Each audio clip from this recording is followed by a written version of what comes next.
Seguimos con predicaciones sobre heroicos misioneros del pasado. Seguimos con ese gran año para las misiones que fue 1891. Seguimos con los textos que nos provee Propaganda Fide. Y hoy vamos a hablar de dos cosas. Primero, contar cómo eran algunas cosas que pasaron en esa época en Irán. Y también decir algo sobre lo que pasó en esa época en Vietnam y en China, principalmente en Vietnam. Primera parte, Irán. Monseñor Monteli, arzobispo de Berite, delegado apostólico de Persia, ese era el título, delegado apostólico de Persia. Hoy ya no existe este título, me parece.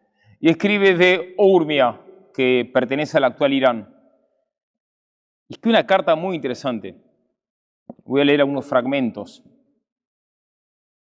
Mi carga es pesada, y si no contara con las gracias particulares de Dios y con las plegarias de las almas piadosas de Europa, retrocedería.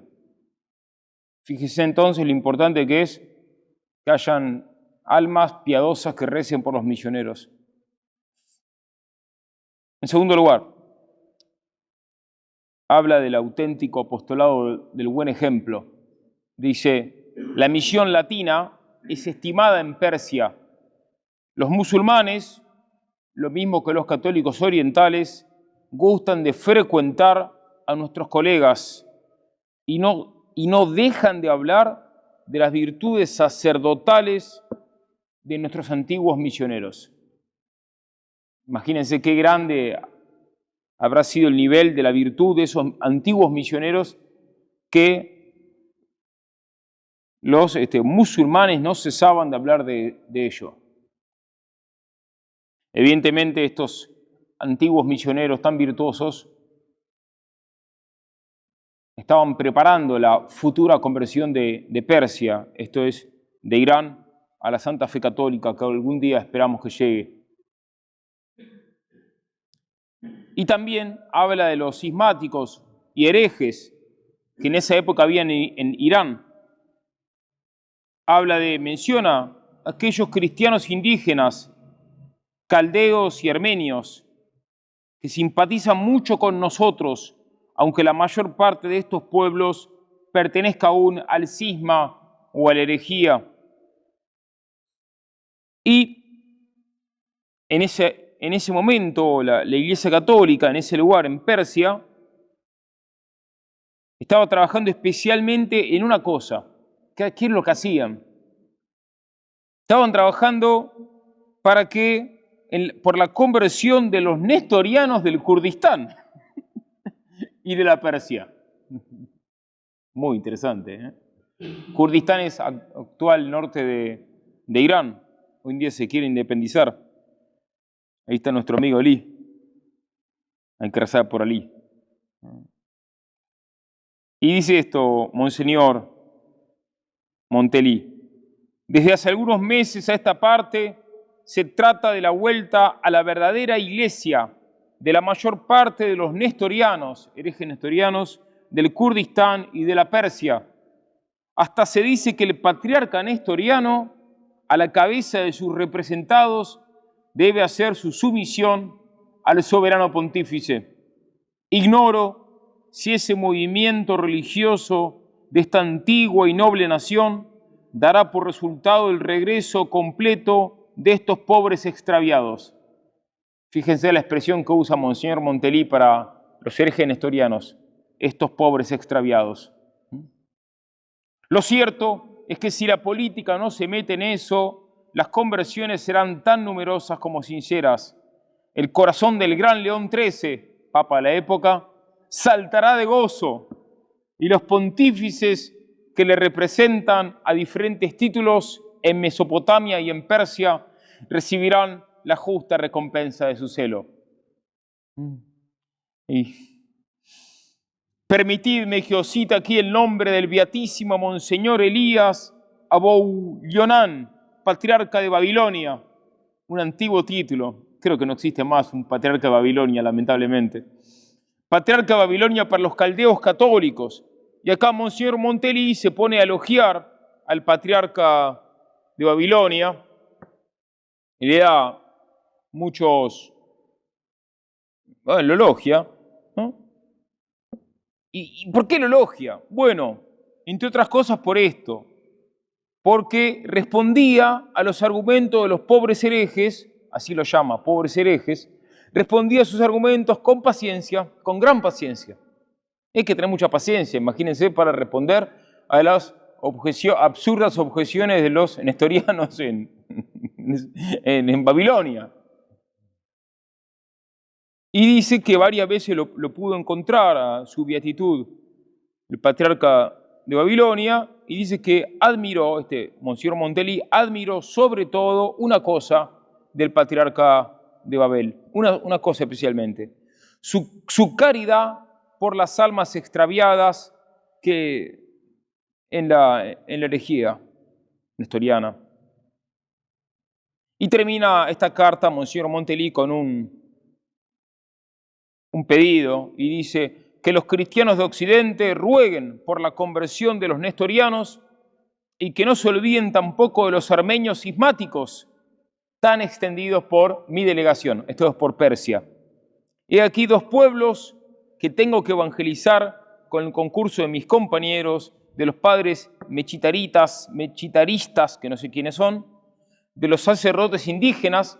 Sacerdotes indígenas es una expresión antigua en la literatura misionera para referirse al clero nativo, y de las hijas de la caridad, también las menciona. También, hoy en día nadie reza honestamente, que yo sepa, por la conversión de los nestorianos. Bueno, algunos rezarán, nadie que yo conozca, pero recemos también por esta intención, porque todavía quedan nestorianos, lamentablemente. Pero recemos por la conversión de los nestorianos y de los armenios cismáticos. Después, si quieren saber dónde están hoy en día los armenios cismáticos, le pueden preguntar a Marek, él probablemente sepa de este tópico. Y le prometí que iba a hablar de dos temas, entonces, primero de la Persia en 1891, un tema del cual no se discute mucho acá en Ecuador, me parece, en esta época, y segundo, sobre otro asunto también, de algunas cosas que pasaban en la misión del Tonkin occidental, en Vietnam, tanto en Tonkin como en Hanoi, y alguna cosita que pasó en China en esa época. Y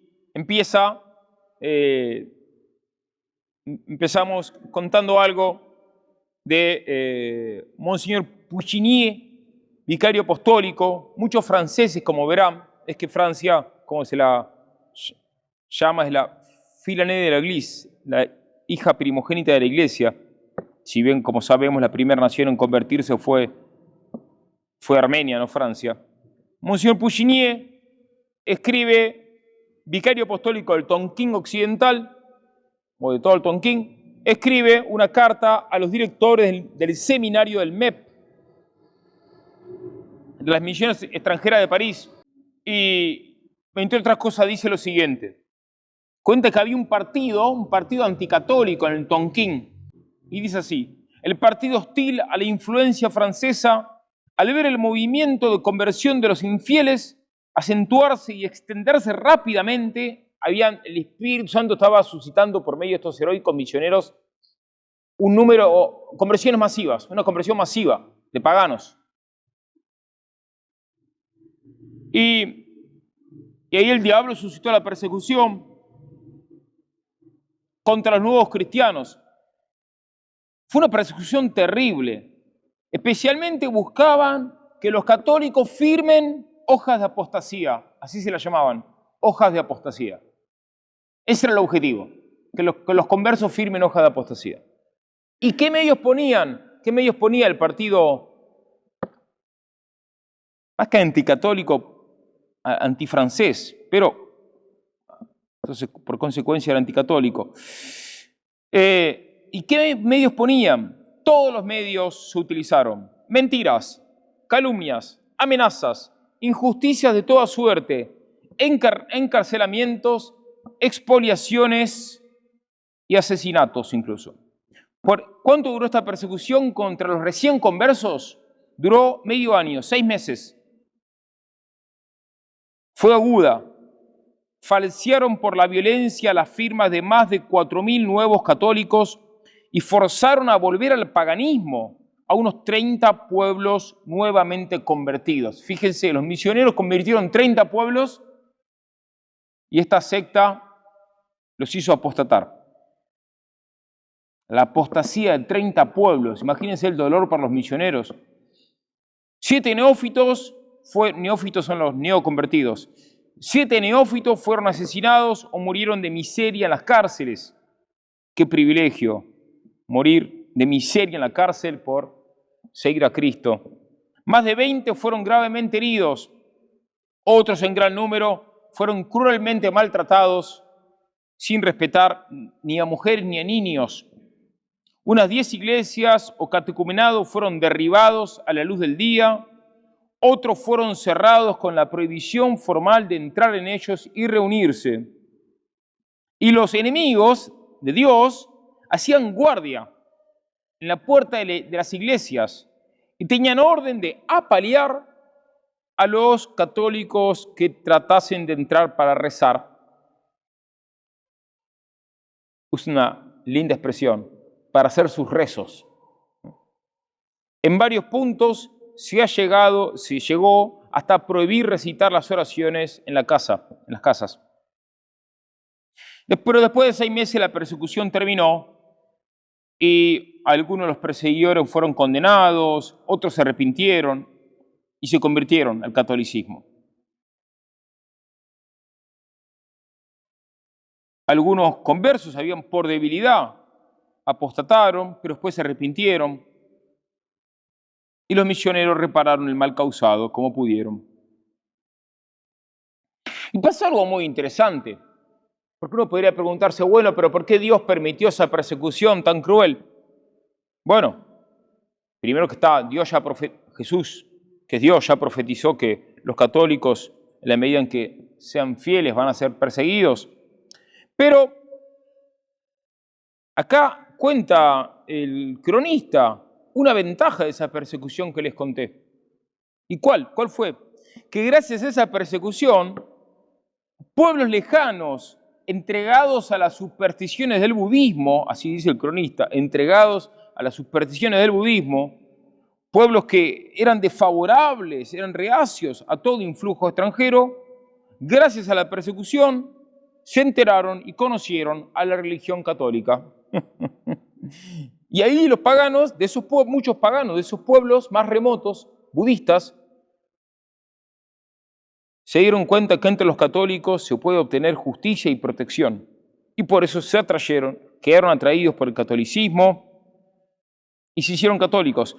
Ahora, fíjense lo que dice el cronista, que esos budistas se vieron atraídos por el Evangelio, primero por sentimientos interesados, esto es muy importante, y luego la fe católica nació en sus corazones por las exhortaciones de los misioneros y de los catequistas. A veces pasa esto en las misiones, que al principio los paganos son atraídos por motivos, por intereses terrenos. Muy bien, no nos olvidemos que eso a menudo es el camino para que luego reciban la fe. Esto es lo que cuenta el cronista. Pero hubo un gran problema y ya con esto terminamos. Y lo dejan hoy y lo dejamos para otro día. Y es que, imagínense, el Espíritu Santo les estaba dando una conversión masiva de paganos. ¡Qué gozo! Es el máximo gozo para un misionero después del martirio. Pero había un problema. Y el problema era un típico problema misional. Operari pauci. Los obreros son pocos. Había muchísimas conversiones y entonces no llegaban a enseñarles, no tenían suficientes catequistas, no tenían suficientes predicadores para enseñar el catecismo a tantos conversos.